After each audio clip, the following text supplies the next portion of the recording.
Hi folks, welcome to the Prepared Homestead. This is Travis. Thank you all for stopping by to watch. Got a few news things to cover today. It's Friday. Usually try to cover some specific news things. I started last week. Many of you know this because some of you follow me on Twitter or on Patreon, because that's the two places I shared it. But I've been working on, my wife's been helping me collect throughout the week important news things that are happening, and by the end of the week releasing a kind of a weekly recap, just kind of pointing out headlines. Last week we did that, had 31 items on the list. It kind of went viral within a couple of days, had over 110,000 views on Twitter, shared by several different, much larger accounts and stuff. And so we're doing the same thing. We're going to attempt to do that every week, and so Saturday night, tomorrow night, we should be releasing that first on Patreon and then of course over on Twitter. So that will kind of give you a big recap. It doesn't cover everything, of course. I mean, that would just be a very lengthy list, but it does cover what we would consider to be the important things that are moving us closer to global collapse, global New World Order, global Agenda 2030, and all the different aspects of things going on that kind of are moving us that direction. So that's where we try to focus. So be certain to look for that. Follow me on Twitter or join over on Patreon. Yeah, you're only talking like $1 a month, and you can get access to more content that we put out over there. But here we have a few things. Most of this actually is just today. There are a few things that are the last couple of days, but most of this is just today. The first thing to talk about is today the payroll numbers came out. And they looked actually pretty decent. Not great, but it looked like unemployment had either gone down just a hair or was about stagnant. That the numbers of payroll numbers had gone up just ever so slightly. And so you're probably seeing that if you've, or listened to that, if you've seen or heard the news, that there's kind of this bragging that, hey, the economy must be doing pretty good because the payroll numbers came out and they're not too bad. I mean, they could certainly be better, but they're not crashing through the floor. Except what they're not telling you is that almost 50,000 of those payroll numbers were actually government employees. The government payrolls rose by 47,000 people last month. Farming payrolls did go up a little bit, but that seems to be expected. We're getting into planting season, where that time of the year, so farms are taking on their seasonal employees. But the biggest increase was almost 50,000 new government jobs were created last month alone. And it showed that, there's more people in the workforce, which is hard for many people to imagine because we keep hearing about all these companies that are laying people off. How can the numbers be going up? And again, it's because of the increase in government payrolls. This is actually not a good thing. If private payrolls increase in numbers, that is a healthy sign of the economy. That shows that the economy is doing pretty decent, because businesses are taking on more people. When government payrolls go up, it typically has the opposite meaning. It means that the economy is in decline and that the government is taking on more employees to kind of deal with that decline. And the more employees the government takes on, the greater the tax burden is eventually to the private sector. So this is actually a really bad thing. That these numbers came out in this way. And to just back that up, here's an article here that small businesses file for bankruptcy at a record pace. In fact, these small business bankruptcy filings surpass the numbers that were going on during COVID, during the peak of COVID even. So this is just one more sign that the economy is not doing good at all. Moving over to infectious diseases, we've been talking about this for a while. There's been more positive cases of H5N1. A porpoise tests positive for H5N1 in Chile, and another one in the United States, a mountain lion in Wyoming. Now, last week or the week before, we heard that there was mountain lions, I believe, in California, and then another mammal up in Oregon that tested positive for H5N1. And now we're seeing another mountain lion test positive in Wyoming.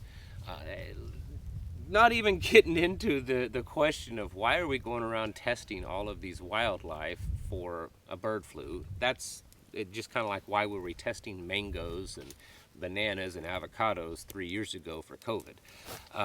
Besides that fact, this is actually not a very good thing because according to the experts, the bird flu has to be able to transfer into mammals pretty well, and then it will mutate and transfer into humans.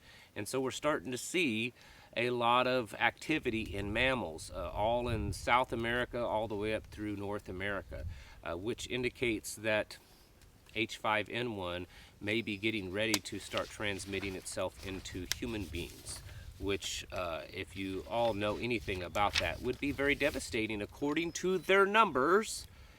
According to the official numbers, the mortality rate of the H5N1 could be anywhere between 30 to 60%, which would be absolutely devastating.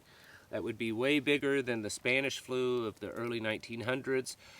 It would actually be bigger, most likely, than the Black Death that happened during the Middle Ages. This would most definitely has the capability of reducing the human population on this planet by a substantial amount, if everything they tell us is true. In financial news, again, the European Central Bank president stated in an interview online that they are slated to release their European Union CBDC come this October. That they're on course to release it. Now, it doesn't look like that it's going to be forced upon people, but they are releasing it this year, this October.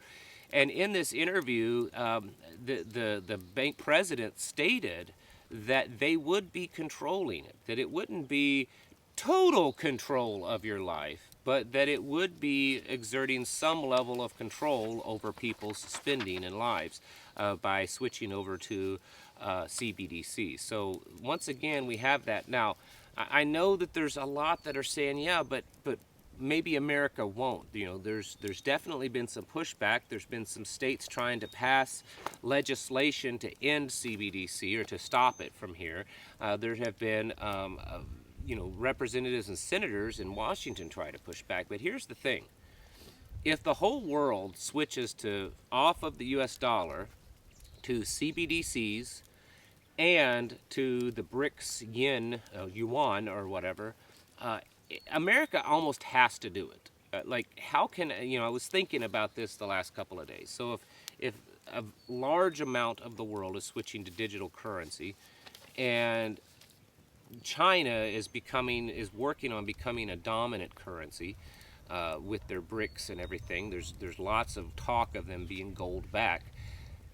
Even if America didn't switch to central bank digital currency, just that in itself would almost collapse it. It's almost like we have to. I'm not supporting CBDC. I'm not saying it's great. I'm just saying it's almost like the only chance for American financial markets to survive at all is to switch to CBDC. And I suspect that's going to eventually be the argument, is that that's the only way for us to survive as a nation is to switch to CBDC, because everybody else is doing it, and if we're not, it's just going to make our currency even weaker. Along those lines, and this may be actually one of the biggest pieces of news this week that almost didn't get covered at all. The U.S. Treasury Department says that decentralized cryptocurrencies and markets are a threat to national security. Let me read that again. U.S. Treasury Department says that decentralized currencies and decentralized crypto markets threaten national security. So over the past year, we've learned that patriotic Americans are a threat to national security. And now decentralized cryptocurrencies are now a threat to national security. So for all of you that, and I'm not opposed necessarily to things like Bitcoin, but for everyone that says that Bitcoin is the only thing, it's the thing to depend on, how's it going to be any good when governments, and it's not just the United States, because a lot of most all governments, in fact, I haven't seen really any government come out and praise Bitcoin and say it's the greatest thing. In fact, they've all said the opposite, that it's a threat, that it needs to be regulated, that it needs to be canceled. And you can all say how that's impossible. And I'm telling you, it's not, because in fact the United States government this year is selling off something like $1.5 billion in bitcoins that they have taken from people, that they have seized from people, and they're going to turn around and sell them. So if they're able to seize those bitcoins from criminals, then they're able to take yours too. So I don't think that it's any more secure than any other type of currency. They can take it, you know, just as easy as anything else. And I know that there's going to be lots of you that disagree with me, but if the United States wants to deem it as a pariah, then it will be, regardless of how you want to use it. Speaker McCarthy meets with Taiwan President in California. Now, he hasn't gone to Taiwan yet, but although he is saying that he will. But they met together in China, or in California, and of course China has warned not to do this. Has warned that they should not be meeting. At the same time, a bipartisan delegation of U.S. lawmakers actually went to Taiwan to meet with government officials there. So this is just heating up the relationships and the turmoil between us and China. And like I talked about this morning, a confrontation between us and China is just almost inevitable at this point. There may still be time to divert that threat, but it's getting to the point that it's almost inevitable. You have two nations, one that's in power and one that's trying to take power. And really the only way to decide who stands or who is in power is a physical conflict. I just don't see it any other way. And maybe I'm wrong, but that's just how it is. Going along with that, China has made big steps against Taiwan again. And I mentioned this morning, but I wanted to show it to you. They are in a sense putting up a blockade at the Taiwanese Strait. They're not preventing ships from necessarily traveling through there, but they will begin stopping and inspecting any ship that travels through the Taiwan Strait. This is, I think, a big step forward. And if they continue with this, if they stick to this, if they're hard line on this one, then there's a big possibility that this itself could be turned into some type of conflict. What happens when the United States tests that, or our ships get a little too close, because we've got a carrier group over there. We've sent a carrier group within like 200 miles, I think, or 400 nautical miles, something like that, of Taiwan. What happens when one of our ships gets a little too close and China says that, well, we're stopping you and we're, you know, inspecting your ship, and the United States says, no, you're not? What happens then? Does someone back down, or does a conflict get started because of that? This is certainly increases the possibility of a war. And at this point, in the things that are happening here lately, just about everything, it seems, any day that we go through shows the possibility of war getting bigger and bigger. And that's why we have to continue to prepare and you know, turn our focus on our families and our communities. I have actually seen several, not watched all the videos, but I've seen several videos posted this past week by not necessarily prepper channels that are talking about the importance of developing your tribe, of developing the community around you, because in the end, that's the only people that are really going to be there fighting for you and protecting each other and helping each other, is that small tribe. So this isn't a very foreign thing. Maybe it's a somewhat new concept for a lot of you that's never lived that way, that's always lived kind of, you know, in the big cities, but yet away from having personal relationships with people. But I'm telling you that tribal mentality, that small community, is really where it's at when it comes to being able to withstand all of this globalism that's happening, and this push to centralize everything under one big global banner. Being able to have strong and at least somewhat independent little communities and tribes of people is going to be one of the best ways that you're able to withstand being part of this great reset Agenda 2030. Folks, right now is the time to get your houses in order, to prepare mentally, physically, and spiritually. Thank you for watching, and I'll catch you in the next video.